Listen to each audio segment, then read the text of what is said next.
Yan. Barko. O yan. Yan yung isa kong barko ng cargos.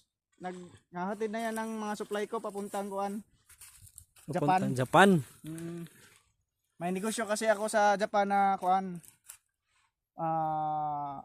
Marine environmental product. Yes. At yung isla yan yung sinasabi ko dati, yung hibusong. Akin talaga yan. Totoo So yan. Yan.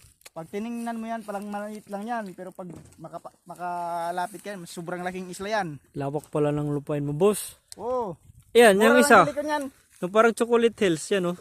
Saan? Yan. Yan. Oo, akin pa rin yan. So yan. Oo, sa likod niyan. Akin pa rin. Pinapaminahan ko yan. Sa sobrang yaman ko, pinapamina ko dyan ng kuan. Maraming gold bars dyan. Gold bars. Yeah. Diamond fucking shit, man. Diamond fucking shit.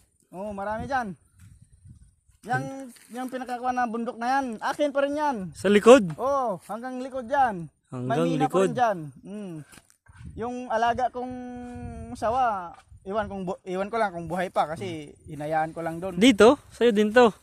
Oh, ito, akin din to dito. Akin din to. Pinagawa ko. Yaman pala. Ganun ako yabang. Yaman pala. Ano apelido mo, sir? Ano? Tawagin mo na lang ako sa pangalang Boy Sunglass. Boy Sunglass. Oh. May shoutout ka ba dyan sa mga kaibigan mong nanonood? Shout out sa inyo mga friends. Sino sila? Mga followers. Ano yung mga kasama kong pumunta dito. Mga pakshit malo-malo. Okay. Sila Boy Lolo.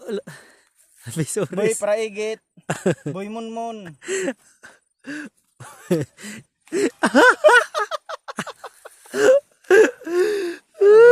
Pag marinig yan Kitalo mo, puta yan nagkapahoyo.